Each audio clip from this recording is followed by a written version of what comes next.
Chapter start कर रहे हैं अपन एडवांस पेमेंट ऑफ टैक्स या पे एज यू अर्न स्कीम। आप लोग आरबीडी खोल के देखोगे तो यूनिट 5 के अंदर है ना 10 नंबर में आप लोगों को इसका थ्योरी का क्वेश्चन नजर आएगा ज्यादातर। अगर आरबीडी में देखोगे तो यूनिट 5 के अंदर आपको लगातार 3 या 4 साल तक या तो ये वाला क्वेश्चन नजर आएगा एडवांस पेमेंट ऑफ टैक्स के बारे में बताओ या पे एज यू अर्न स्कीम के बारे में बताओ। यूनिट 5 में ना साल से रिपीट हो रहा है क्वेश्चन हमारे पास कि एडवांस पेमेंट ऑफ टैक्स के बारे में बताओ या एडवांस टैक्स के बारे में बताओ, या फिर ये बोल देता है पे एज यू अर्न स्कीम क्या होती है इसके बारे में बताओ। तो देखो हमारे पास फिक्स थ्योरी रहेगी, इतनी लिख के आनी अपने को अगर ऐसा कुछ आ जाता है तो। अभी तक अपन ने देखा एक हमारा होता था प्रीवियस ईयर, एक हमारा होता था असेसमेंट ईयर। असेसमेंट ईयर हमारा चल रहा है 2023-24 और प्रीवियस ईयर हमारा चल रहा है 2022 और 23। यानी इधर तो अपन इनकम कमाते और टैक्स कौन से ईयर में पे करते हैं, असेसमेंट ईयर में। लेकिन ये कह रहा है जिस ईयर में अपन इनकम कमाते हैं उस ईयर में भी अपन को टैक्स पे करना पड़ता है।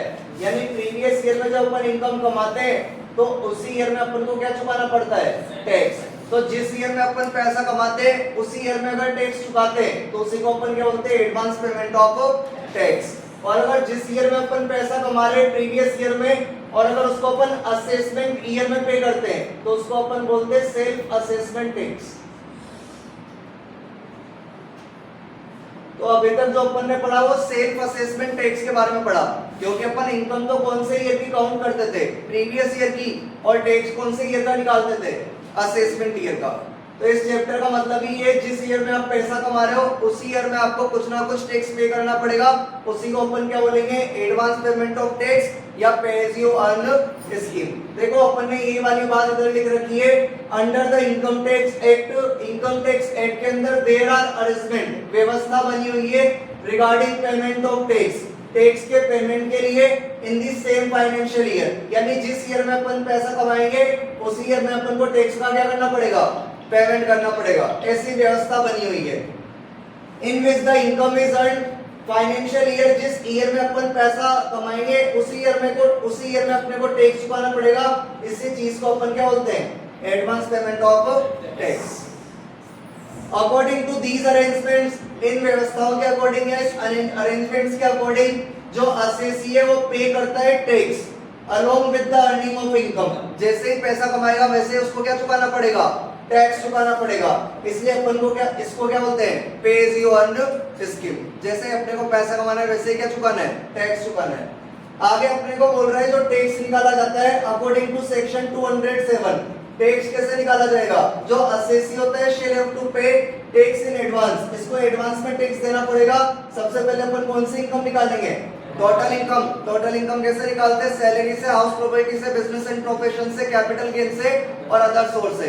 उसमें से अपन क्या लेस कर देते हैं, डिडक्शंस। तो हमारे पास क्या रहती है, टोटल इनकम। फिर टोटल इनकम पे अपन ने टैक्स निकालना सीखा था।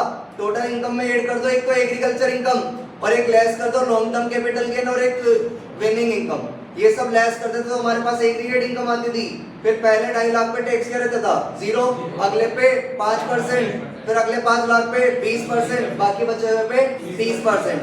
हेल्थ एंड एजुकेशन से जोड़ते थे 4% से, टीडीएस माइनस कर देते तो क्या जाता था, टैक्स पेबल। उसी को अपन यहाँ पर बोलेंगे क्या, टैक्स इन एडवांस या एडवांस टैक्स लायबिलिटी।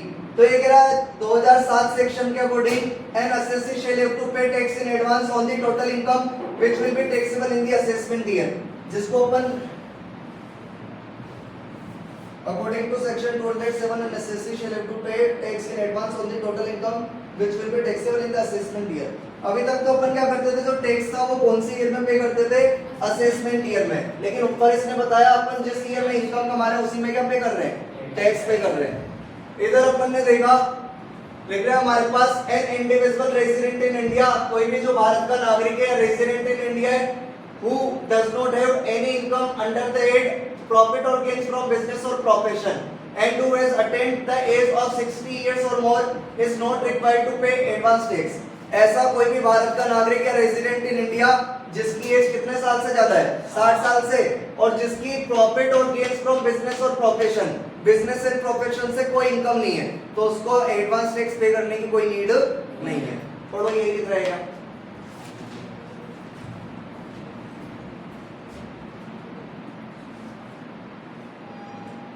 यही लिख रहा है। तो ऐसा कोई भी रेजिडेंट जो भारत का नागरिक है, अगर उसकी एज 60 साल या उससे ज्यादा है और अगर उसके बिजनेस और प्रोफेशन हेड से कोई इनकम नहीं है, तो अगर उसको एडवांस टैक्स पे करने की नीड नहीं है। एडवांस पे टैक्स करने की नीड किसको है, ऐसा बंदा जिसकी यहाँ पर अपन टैक्स लायबिलिटी निकालते थे ना, एडवांस टैक्स निकालते हैं, टैक्स पेबल निकालते हैं, टोटल टैक्स लायबिलिटी 10,000 या उससे ज्यादा आ रही है, तो उसको एडवांस टैक्स पे करना पड़ेगा। तो यहाँ पर वही अपन ने दोनों बार लिख दिया ताकि कवर अप हो जाएगा थोड़ा। लिख रहा है हमारे पास कंडीशंस ऑफ लायबिलिटी टू पे advance tax if the tax payable by N assessee, अगर किसी भी असेसी के द्वारा जो टैक्स पे किया जाता है in respect of his income, उसकी इनकम के रिगार्डिंग, और उसकी लायबिलिटी कितने हजार से ज्यादा आ रही है, 10,000 से ज्यादा, then assessee is required to pay advance tax, तो assessee को क्या पे करना पड़ेगा, एडवांस टैक्स। इसी को अपन ने दोबारा करके लिख दिया, if the tax payable by an assessee in respect of his income is less than 10,000, अगर उसकी लायबिलिटी 10,000 से ज्यादा है तो उसको एडवांस टैक्स पे करने की कोई जिम्मेदारी नहीं रहेगी। ठीक है, इतने में देखो किसी को कोई बात समझानी है तो, क्योंकि इंपॉर्टेंट तो ये थोड़ी है।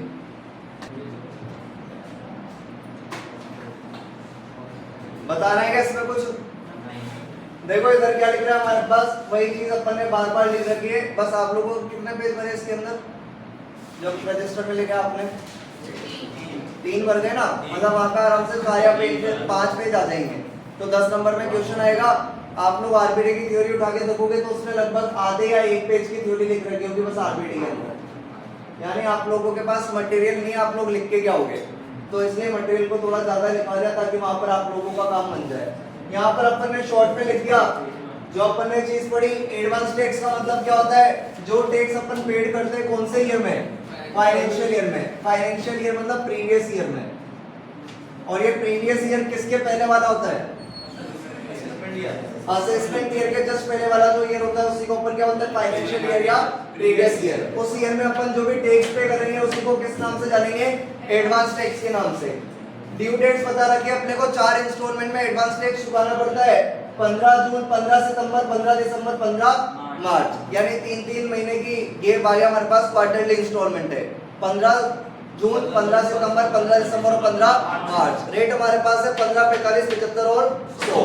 जो भी हमारे पास टैक्स लायबिलिटी आएगी उसका 15% 15 जून को चुकाना है, जो भी हमारे पास टैक्स लायबिलिटी आएगी उसका 45% 15 सितंबर को चुकाना है, जो भी एडवांस टैक्स लायबिलिटी आएगी उसका 75% 15 दिसंबर को चुकाना है, और पूरा 100% कौन सी डेट को चुकाना है, 15 मार्च को। लेकिन यहाँ पर अगर आप 31 मार्च तक भी टैक्स पे करते हो तो उसको भी एडवांस टैक्स के नाम से जाना जाता है, क्योंकि हमारा जो फाइनेंशियल ईयर एंड होता है वो कौन सी डेट को होता है, 31 मार्च को।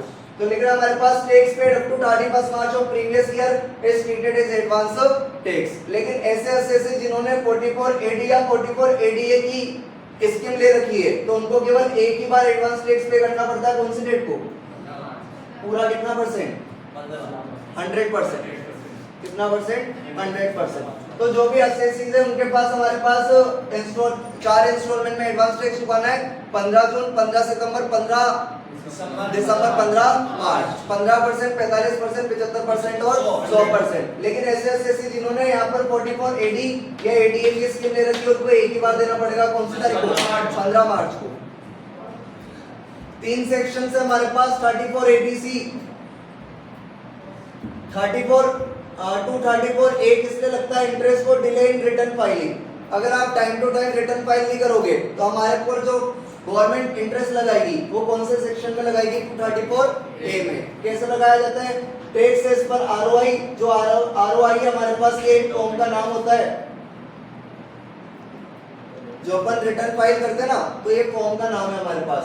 तो जो भी फॉर्म के अंदर हमारे पास टैक्स निकाला है उस पे 1% से रेट लगा देंगे, और जो भी पीरियड रहेगा उस डेट से। 234 बी कब लगता है, इंटरेस्ट फॉर नॉन या short payment of advance tax.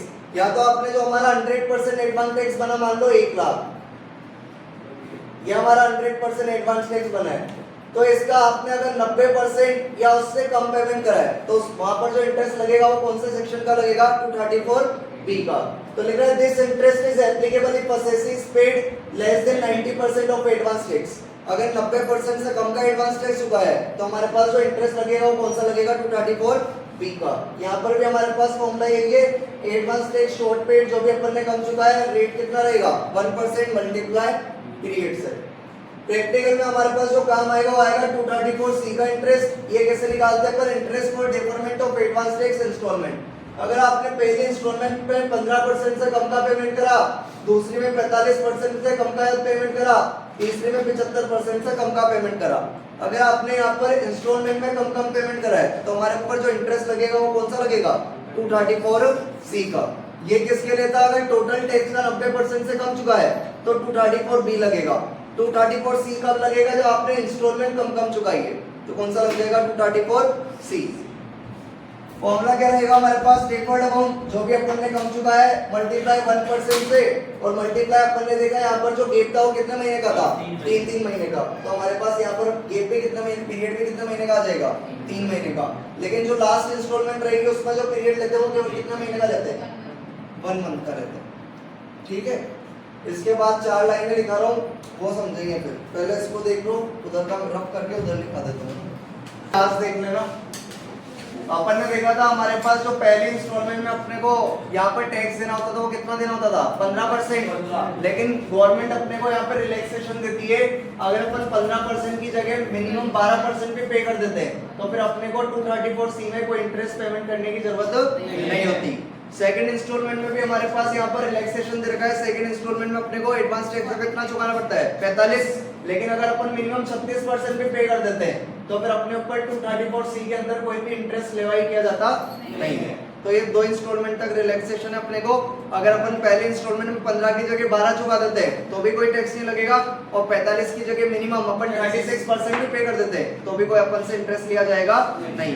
अब हमारे पास 3 तरह की इनकम होती है, एक तो कैपिटल गेन की, एक वेंडिंग की, और एक income from business and profession की। कैपिटल गेन मतलब अपन को नहीं पता ये प्रॉपर्टी कितने में बिकेगी, अपन कोई भी शेयर्स बेच रहे, ज्वेलरी बेच रहे तो अपने को थोड़ी ना पता है कितना बिकेगा, अभी तो बेचने की प्रोसेस चल रही है। अपन देखे सट्टा वगैरह लगाया अपन ने, तो सट्टे से अपने को प्रॉफिट होएगा तो कितना होएगा और लॉस होएगा तो कितना होएगा कुछ पते नहीं है। बिजनेस कर रहे तो इस साल बिजनेस से अपने को कितने की इनकम होगी कितने की नहीं होगी, तो ये 3 चीजें अनसर्टेन रहती है कि इनसे अपने को कितना पैसा आएगा या कितना पैसा नहीं आएगा। तो गवर्नमेंट ये बोलती है आप इन पे टैक्स मत चुकाओ 4 इंस्टॉलमेंट के अंदर, टैक्स चुकाओ किस दिन, जब आपके पास क्या आ जाए पैसा आ जाए। जब आपके पास इन तीनों चीजों से क्या आ जाए पैसा, तो मान लो आपके पास 15 जून तक पैसा नहीं आया मत चुकाओ, 15 सितंबर तक नहीं आया मत चुकाओ, लेकिन आपके पास 15 दिसंबर में पैसा आ गया, 15 दिसंबर से पहले या 15 दिसंबर के बाद आया, तो सारा पैसा अपन को कौन सी डेट को चुकाना है 15 मार्च। हमारे पास 15 जून के बाद पैसा आ गया तो 3 इंस्टॉलमेंट में टैक्स चुका दो, 15 सितंबर, 15 दिसंबर और 15 मार्च। मान लो आपके पास 16 मार्च को पैसा आया तो फिर डायरेक्ट कब चुका दो 100% 31 मार्च को। तो यहाँ पर हमारे पास लिख रहा है assessee is not able to estimate capital gain and winning or income under PGBP, so advance tax on such income, ऐसे इनकम्स पे advance tax shall be paid किया जाएगा in remaining installment, जो भी बची हुई इंस्टॉलमेंट है उनमें पे करना है। अगर हमारे पास 15 जून से पहले आ जाए तो फिर 4 इंस्टॉलमेंट दे दो, 15 जून के बाद आया तो 3 में दे दो, 15 सितंबर के बाद आया तो 2 में दे दो, 15 दिसंबर के बाद आया तो कब देना है 15 मार्च को, 15 मार्च के बाद आया तो पूरा 100% टैक्स कब देना अपने को 31 मार्च को। ठीक है, तो ये थ्योरी इसकी कंप्लीट हो गई है, बाकी फिर इसके प्रैक्टिकल्स करेंगे।